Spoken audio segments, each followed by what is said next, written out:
मेरी माँ को गालियां दी गई। ये कांग्रेस की कौन सी विधवा थी? 50 करोड़ की गर्लफ्रेंड देखी है।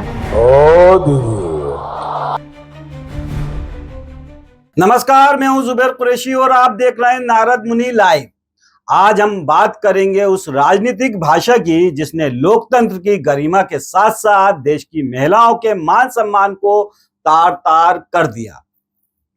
कभी सार्वजनिक मंच से प्रधानमंत्री की दिवंगत मां को गाली दी जा रही है तो कभी किसी महिला को जर्सी गाय, कांग्रेस की विधवा, 50 करोड़ की गर्लफ्रेंड का तंज झेलना पड़ा, तो किसी पर बुर्के के पीछे छुपने जैसे शब्द कसे गए।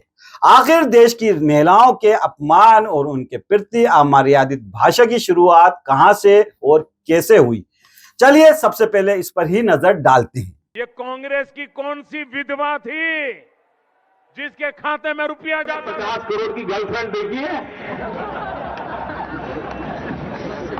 50 करोड़ की गर्लफ्रेंड।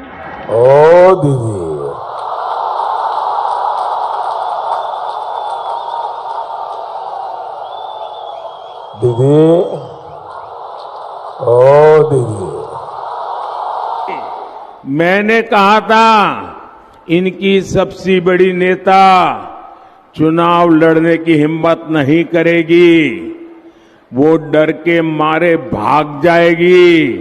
राजनीतिक विश्लेषक की माने तो 2014 के बाद से राजनीति में ये जहर घुला। 2014 भारतीय राजनीति का एक अहम मोड़, जब सत्ता बदली और साथ ही बदली राजनीतिक शब्दावली। वो भाषा जो पहले चाय की दुकानों और नुक्कड़ भैंसों तक सीमित थी, अब संसद और चुनावी मंचों तक पहुंच गई। जर्सी गाय कहकर सोनिया गांधी पर हमला बोला गया, कांग्रेस की विधवा कहकर विपक्ष की छवि को चोट पहुंचाई गई, 50 करोड़ की गर्लफ्रेंड कहकर एक महिला की गरिमा को सवालों में घसीटा गया। ये सब शब्द सिर्फ बयान नहीं थे, ये थे नए दौर की राजनीति का आईना। और आज हालत यह है कि जनता मुद्दों पर नहीं बल्कि नेताओं की जुबानी जंग पर हंस रही है, ताली बजा रही है। लेकिन सवाल है, क्या यही लोकतंत्र है? क्या यही संसद की भाषा है? और क्या मां बहन की बेटियों के लिए ऐसे शब्द स्वीकार्य हैं? सोचिए, ये वही देश है जहां कहा जाता है मां किसी की भी हो, मां होती है। लेकिन अफसोस, हमारे नेताओं ने राजनीति की नफरत में मां को भी गाली बना दिया।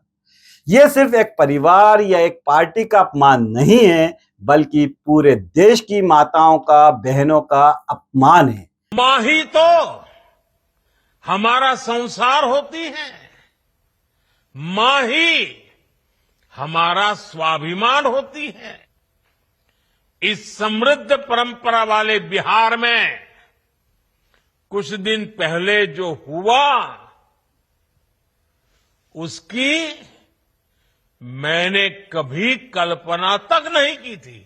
किसी बिहार के मेरे भाई बहन ने कल्पना नहीं की होगी, हिंदुस्तान के किसी व्यक्ति ने कल्पना नहीं की होगी। बिहार में आरजेडी कांग्रेस के मंच से मेरी मां को गालियां दी गई। ये गालियां सिर्फ मेरी मां का अपमान ही है, ये देश की मां, बहन, बेटी का अपमान है। क्या हुआ साहब, आज अपनी माँ की बात आई तो रोना आ रहा है, और जब दूसरों की माँ को जर्सी गाय और 50 करोड़ की गर्लफ्रेंड कह रहे थे तो ठहाके छूट रहे थे। मणिपुर में दूसरों की माताओं बहनों को नंगा करके घुमाया गया, तब कहाँ थे ये आंसू? आपके कार्यकर्ता दूसरों की माँ को बार बाला कहते हैं, उनको आपने आज तक कभी नहीं रोका? क्यों नहीं रोका? आपकी पार्टी के लोग मुझे लाखों की संख्या में गालियां देते हैं। क्या मेरी माँ माँ नहीं है? क्या उसका सम्मान नहीं है? क्या मैं देश की बेटी नहीं हूं? आप प्रधानमंत्री हैं तो क्या आपकी माँ का सम्मान दूसरे देशवासियों की माँ के सम्मान से ज्यादा बड़ा हो गया? अरे ये जो फसल आज आप काट रहे हैं, इसके बीज आपने ही बोए थे। दीदी ओ दीदी की हूटिंग परंपरा आपने ही शुरू की थी, ये उसी का नतीजा है। तो रोना धोना बंद कीजिए और अपना गिरेबान झांकिए। लेकिन अफसोस, राजनीति की गंदी भाषा ने इस सम्मान को भी कुचल दिया। कभी संसद के भीतर कहा गया रेनकोट पहनकर नहाना, तो कभी टीवी डिबेट में महिलाओं की तुलना मुजरे से की गई। हंसी तक को शर्मनाक की हंसी कहा गया। क्या ये उस भारत की तस्वीर है जिसकी सभ्यता और संस्कृति पर पूरी दुनिया गर्व करती है? सभापति जी, मेरी आपको प्रार्थना है, रेणुका जी को कुछ मत कीजिए। रामायण सीरियल के बाद ऐसी हंसी सुनने का आज सौभाग्य मिला है। राजनीति की ये भाषा सिर्फ नेताओं तक नहीं रुकी, धीरे धीरे इसका असर समाज पर भी दिखने लगा। आज गाली गलौच, गाली मोहल्लों में, सोशल मीडिया पर, बहसों में लोग नेताओं की यही भाषा दोहराते हैं। युवा पीढ़ी जो राजनीति से प्रेरणा लेती थी, वो अब गालियों और तानों की राजनीति सीख रही है। कभी नारी सम्मान की बातें करने वाले नेता महिलाओं के लिए बुर्के के पीछे छिपे जैसी बातें करते हैं और जनता ताली बजाती है, मानो ये कोई मनोरंजन हो। लेकिन सवाल है, अगर नेता गाली देंगे तो जनता क्या सीखेगी? ये भाषा सिर्फ विपक्ष तक सीमित नहीं रही। शब्दों के इस युद्ध में हर दल, हर नेता शामिल हुआ। मजहबी ताने, जातिगत कटाक्ष, औरतों के लिए गंदी उपमाएं सब राजनीति का हिस्सा बन गए।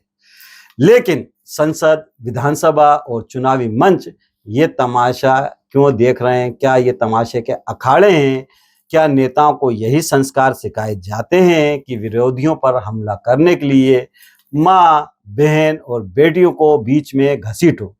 जिन्होंने हमारी बेटियों के सिंदूर उजाड़े थे, वही कटे पिटे लोगों को हमने उन्हीं की बहन भेज करके उनकी ऐसी की तैसी करवाई। एक बार मोदी जी के लिए जोरदार ताली बजाओ। उन्होंने कपड़े उतार के हमारे हिंदुओं को मारा और मोदी जी ने उनकी बहन को उनकी ऐसी की तैसी करने हमारे जहाज से उनके घर। अगर इतिहास पर नजर डालें तो नेहरू से लेकर अटल बिहारी वाजपेयी तक नेताओं की असहमति हमेशा रही, लेकिन भाषा में गरिमा भी रही। अटल बिहारी वाजपेयी संसद में जब बोलते थे तो विपक्ष तालियां बजाता था। नेहरू जब बोलते थे तो विरोधी भी सम्मान जताते थे। लेकिन आज हालत उल्टे हैं। अब नेता बोलते हैं और जनता शर्मिंदा होती है। 50 करोड़ की गर्लफ्रेंड, जर्सी गाय, कांग्रेस की विधवा, भैंस मंगलसूत्र मुजरा, ये किसके बोल थे? कितनी डिबेट हुई, कितनी चर्चा हुई? ये आईना देखने का भी वक्त है। शुक्रिया। तो फिर जिम्मेदार कौन है? क्या ये सिर्फ नेताओं की गलती है या जनता की भी, जो ताली बजाकर इस भाषा को बढ़ावा देती है? सोचिए, अगर जनता हर गाली पर चुप रहेगी, हर ताने पर ताली बजाएगी, तो नेता क्यों सुधरेंगे? लोकतंत्र में भाषा ही सबसे बड़ा हथियार है। लेकिन जब वही भाषा गंदी हो जाए तो लोकतंत्र की आत्मा घायल हो जाती है, मर जाती है। लोकतंत्र गालियों से नहीं चलता, लोकतंत्र चलता है विचारों से, मुद्दों से और जनता की उम्मीदों से। मैं उसकी निंदा करता हूँ, उसकी भर्त्सना करता हूँ। कांग्रेस पार्टी का उससे कोई लेना देना नहीं था। यात्रा निकल चुकी थी। अब इतने सारे हजारों लोग हैं, मंच पे कोई चढ़ जाए और अपशब्द भाषा का उपयोग करे, उसको मैं कतई सही नहीं मानता हूँ। सभ्य सौम्य राजनीति में इस प्रकार की भाषा की कोई जगह नहीं है। और जिसने भी ऐसा कहा होगा, मैं समझता हूँ हमारी पार्टी से कोई लेना देना उसका नहीं था। यात्रा निकल जाए और बाद में मंच पे कोई चढ़ जाए और बोल दे, जिसने भी कहा गलत का नहीं कहना चाहिए। और संवाद में, चर्चा में, राजनीति में इस प्रकार के शब्दों का प्रयोग की कोई स्थान ही नहीं है। और हम लोग, हमारी पार्टी महात्मा गांधी की पार्टी है, हम लोगों ने कभी इस प्रकार की बातों को सपोर्ट नहीं किया, आगे भी नहीं कर सकते। अब तो अरे वो भाजपा का नेता निकला, वो कोई दरभंगा का है, दरभंगा का जो वो निकला, उसने गाली दी। भाजपा के नेता हमारे मंच पे जब मीटिंग खत्म हो जाती है तो वहां खड़े होकर इस तरह के हम लोगों के ऊपर आरोप लगाते। जब नेता मुजरा जैसी, जर्सी गाय, विधवा और गर्लफ्रेंड जैसी भाषा का इस्तेमाल करते हैं तो वो खुद को नहीं, लोकतंत्र की आत्मा को चोट पहुंचाते हैं। आज जरूरत है जनता सवाल पूछे, सवाल पूछे, क्या हमें ऐसा नेता चाहिए जो माँ बहनों का मजाक उड़ाएं? क्या हमें ऐसे शब्द चाहिए जो समाज में नफरत फैलाएं? और क्या हमें ऐसे नेता चाहिए जिनकी जुबान से संस्कार नहीं सिर्फ जहर निकलते हैं, या जहर निकलता है, या जो जहर उगलते हैं? दोस्तों, राजनीति में असहमति जरूरी है, विपक्ष भी जरूरी है, लेकिन असहमति का मतलब गाली गलौज नहीं होता। सवाल पूछना लोकतंत्र की ताकत है, लेकिन सवाल पूछने के लिए माँ बहन की इज्जत दांव पर लगाना कमजोरी है। इसलिए हम बार बार कहते हैं कि किसी की भी हो माँ, किसी की भी हो माँ होती है। अगर नेताओं को ये बात समझ में नहीं आती तो समझ लीजिए हमारी राजनीति सिर्फ सत्ता की लड़ाई रह जाएगी और लोकतंत्र का असली मतलब हमेशा के लिए खो जाएगा। भारत की राजनीति को फिर से मर्यादा चाहिए, वरना आने वाली नस्लें, जो आने वाली पीढ़ियां हैं, नेताओं को राजनीतिक आदर्श नहीं गालीबाज समझेंगी। और ये भी याद रखिए, सत्ता आती है जाती रहती है, लेकिन शब्द हमेशा इतिहास में दर्ज रह जाते हैं। इसलिए आप भी महिलाओं का सम्मान जरूर करें, क्योंकि महिलाओं का सम्मान से बढ़कर कोई बड़ी बात नहीं।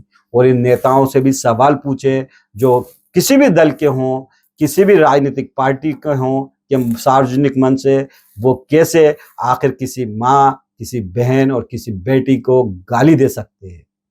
आज के लिए बस इतना ही दोस्तों। अगर आपको मेरी ये वीडियो और ये मेरी बातों में सच्चाई लगी हो और आपको ये वीडियो पसंद आया हो तो अपनी राय हमें कमेंट करके ज़रूर बताएं, और वीडियो को लाइक करें, शेयर करें, और हाँ, चैनल को सब्सक्राइब करना ना भूलें, क्योंकि आपका साथ ही हमारी ताकत है। नमस्कार, जय हिंद।